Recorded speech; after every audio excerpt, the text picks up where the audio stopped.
You know that feeling, right? That inner fire, that little spark inside that gives you clarity, that gives you purpose, and just makes you feel totally, completely alive? Well, today we're going to explore what that actually is. So let's dive right in and learn how to cultivate Tejas, the spiritual energy of fire that's inside every single one of us.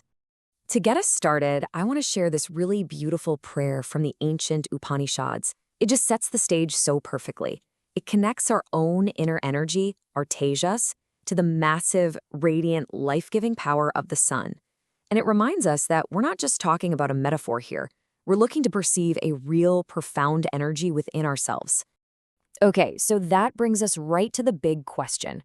We throw around this idea of an inner fire, but from a spiritual perspective, what is Tejas really?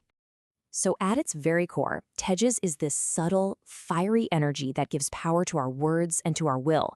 It's that radiance behind everything we say, every goal we set, and our personal quest for truth. You can almost think of it as the spiritual fuel for your own determination. Now, this is where the whole concept gets super practical and really interesting. Just look at this comparison. High Tejas isn't some floaty, abstract idea. Nope, it shows up as clear, truthful speech, a strong will. But on the other side, when your Tejas is low, your words get all murky, kind of like smoke from a dying fire. You might find yourself gossiping or using harsh words. It's a really tangible way to measure your own inner state. So it makes perfect sense then that our words are the #1 tool for managing this energy. I mean, if Tejas is the essence of speech, then what we say can either be the fuel that makes that fire roar or the water that puts it out. And you have got to hear this. It's such a crucial point. The source material is crystal clear on this. Out of all the things you can do to drain your spiritual energy, gossip is the absolute worst. It's like punching a hole in your own fuel tank. Every single time we get into that kind of idle, negative talk, our inner light gets just a little bit dimmer. But, okay, here's the solution, and it's brilliant. The antidote to all that energy drain is simply integrity. When what you do actually matches up with what you say, wow, you create this powerful, solid energy field around you.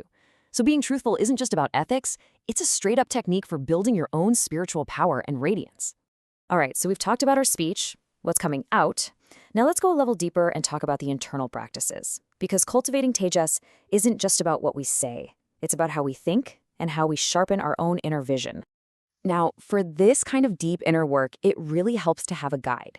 In many traditions, Ganesha, the remover of obstacles, is called upon at the beginning of any big undertaking. Well, think of developing your Tejas as a big undertaking, a journey to clear out all the mental clutter that's blocking your inner clarity. And the key mental tool for that journey is something called viveka.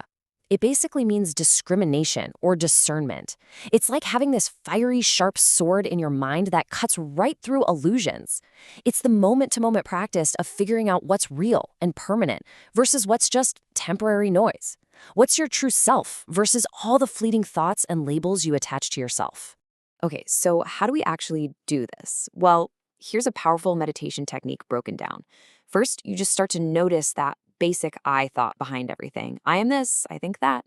Then, step 2, you start to inquire. You ask, where is this I coming from? You trace it all the way back to its source.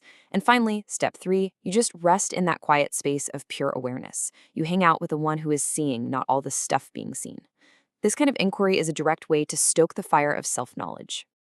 All right, we've covered the mind. Now let's talk about some active yogic techniques we can use to, quite literally, turn up the heat and ignite that inner energy. Mantra is one of the most direct methods out there.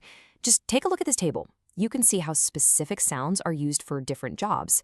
You've got these really fiery, stimulating mantras like hrim and hum that are basically like throwing logs on the fire to build up Tejas. But, and this is key, it's all about balance. If that fire gets a little too high, you have these calming mantras like ma or aim to cool things down.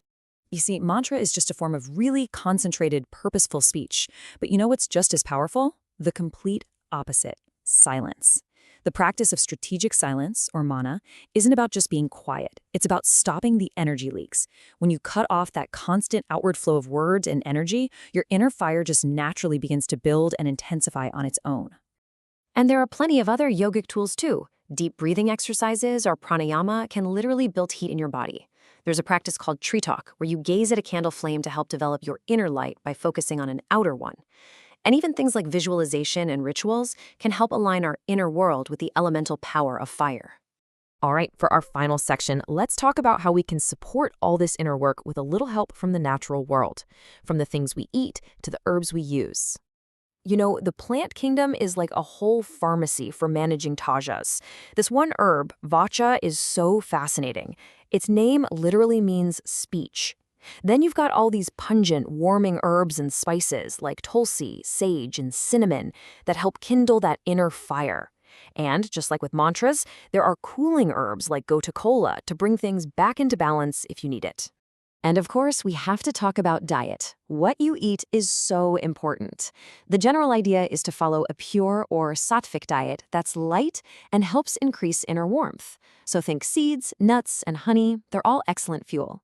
And here's a really powerful tool: fasting. When you give your digestive fire a little break, that same energy can turn inward and start to burn up any mental or emotional junk that's hanging around.